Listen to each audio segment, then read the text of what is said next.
behind. Good quarterbacks are never as good playing from behind. Russell Wilson's really good. He's better with a lead. I've never watched a game where a rookie quarterback that didn't have half the talent was asked to throw 60 times, no preseason, and the other quarterback played one of his better games. And I thought, holy crap, the losing quarterback's way better. And for the record, this is not some referendum against Baker. Baker played one of his best games. He threw with confidence and velocity. He made a beautiful throw in the end zone to OBJ. He ran a little bit. He played with a lot of confidence. He was really firing the ball. But circumstances are everything. If you told me you were rich at 35 and your dad was a billionaire, I don't care. If you told me you were rich at 35 and had a life of chaos and 9 divorces, I'd go, bro, let's have lunch. Tell me your secrets. Baker had a running game. Baker had better protection. Baker was at home. It was Baker's 30th start. Baker's got star, support. They only asked Baker to throw 23 times. He played with a lead. He played with a great running game at 2nd and 4. It's 3rd and 2, not 3rd and 11. Do we understand what we saw last night? If you're a general manager, you'd never seen these two quarterbacks play. You land on earth and you watch these two. General managers consider circumstances. You'd be like, that was Andrew Luck. 61 throws. No preseason. Overwhelmed. No running game and a bad offensive line. That is Andrew Luck. It didn't matter that Andrew went 11-5 because I'm not saying Joe Burrow is Andrew Luck. I think Joe Burrow's Tony Romo. Maybe he's better. I thought Andrew Luck was John Elway. But do we realize what we saw last night? I mean, listen, I know Cleveland's celebrating this morning. Cleveland's just freaking out. This is great. A, your defense, your pass defense needs work. And B, you officially have the 4th most talented quarterback in your division. I'm sorry you do. I'm sorry you do. By the way, you know, I have said what Joe Burrow is, to me, is Romo. He's a gamer. He makes some mistakes, but it doesn't bother him. He just naturally runs. He just runs, and it's easy, and it doesn't feel like he's running for his life. He's just running. He made a throw running yesterday that looked like Aaron Rodgers. It was a bolt. So I went back this morning, and I went and looked at Tony Romo's 2nd start in the NFL. Listen to this, Joy. 2nd start for Tony Romo in the NFL. They asked him to throw a lot. Remember, this is Tony Romo. This is 15 years ago when people didn't throw 40 times. 24 of 36, 300 yards, 2 TDs, no pick, passer rating 109, and he lost. That was a lot of Tony Romo. Remember that first year? It wasn't very good, but he would throw for a lot of yards. They put the playbook on him. He could run around. He was a gamer. He wasn't winning a lot early in that first year, but that's what it looks like. But circumstances matter in life. Where'd you come from? What are you surrounded with? What's your support system? It's much easier for me to do a good show now. I got Joy. I got Goulet. I've got 9 producers. When I was local and I had one guy who would show up late sometimes, and you're doing a show with no guests, it's all different. Support systems matter. Baker should be good. Their running backs are insane. Who's got 2 number 1 running backs? Cleveland. Kareem Hunt and Nick Chubb are great. Nick Chubb is unbelievable. He's one of the top 4 running backs, 3 running backs in the NFL.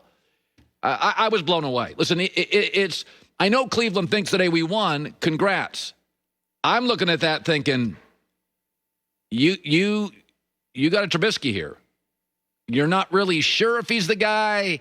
You can win some games, but he's not Kirk Cousins, Aaron Rodgers, and Matt Stafford as a talent. We don't think that. Joe Burrow's real. This is a real player. I don't understand. Do you understand what we saw? 61 throws on the road, Thursday game, short week, no preseason, under duress, no picks, passer rating in the 90s. He could have had a passer rating in the hundreds, but he was running for his life and threw some incompletions. Wow. Here's Joe Burrow. Wow. This might be the only time in my sporting career that I've lost 2 games in a row. Doesn't feel very good. I know the guys in there are hurting. We're going to come back to work tomorrow and try to get this thing right. Losing is unacceptable to me, to everybody in there, to Coach Taylor, to everybody in this organization. So we're just going to have to get it fixed. Says the right thing, too. Always says the right thing. Let's shift to the Cowboys. I've been saying this about Dallas, Joy as my witness for the last week. You know, they're a Tyron Smith left tackle injury away from being in big trouble. Oh, this story just came over the old wire. Tyron Smith misses practice with a neck injury. Uh-oh. Now, let me just say this. He may play. But when you go late week injury report like that, not good. This is what we saw with Philadelphia last week.